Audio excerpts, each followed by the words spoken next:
अगर आप वैसे पूछो मेल को एंकर्स में, मैंने सुमित अवस्थी के साथ बहुत एंकरिंग भी की है और सुमित के साथ मेरी कंफर्ट लेवल बहुत रही। 125 करोड़ से ज्यादा केस मुल्क में, मुद्दों की कमी कैसे हो सकती है?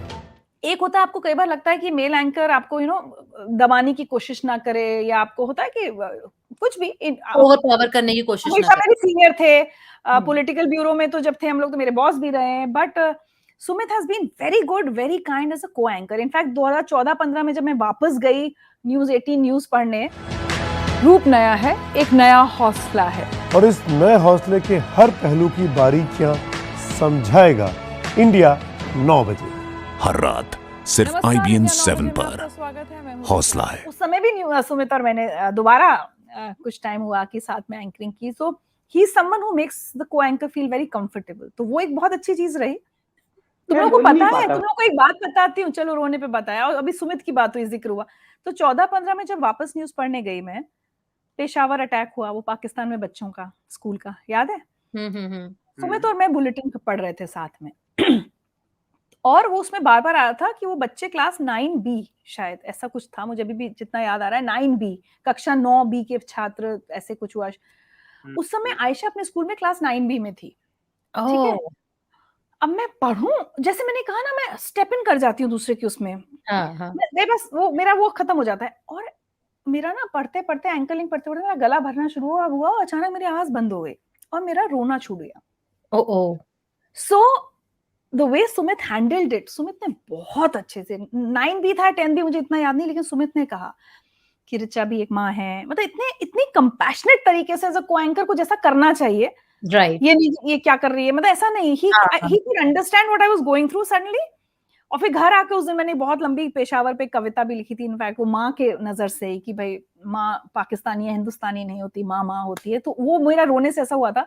तो मैं ऑन एयर ऐसे रो चुकी हूँ जब मैं किसी का इंटरव्यू कुछ नहीं कर रही हूँ, बट इसमें आपकी बहुत सारी चीजें वो आ गई कि ऑन एयर इमोशन आप कई बार पूछते हो कि कैसे हो जाता है।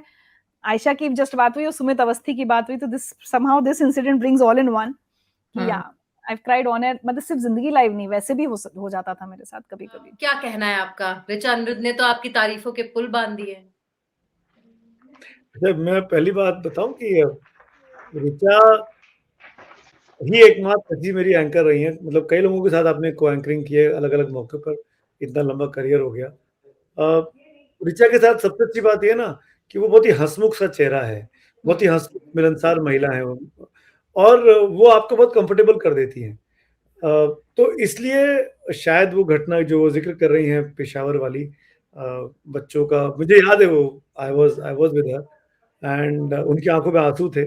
मुझे बाद में पता लगा कि उनकी बेटी की क्लास का सेक्शन भी सेम था और उन्होंने इमेजिन कर लिया कि उनके साथ कभी ऐसा हो जाए। तो शो के बाद मैंने समझाया कि अरे वो पाकिस्तान की घटना है, हिंदुस्तान में ऐसा नहीं होगा, तो इतना मत रिलेट करो। इतना रिलेट करोगे तो न्यूज़ एंकर कैसे बन पाओगे? हर रोज कुछ ना कुछ बड़ी चीजें, घटनाएं पड़ती हैं।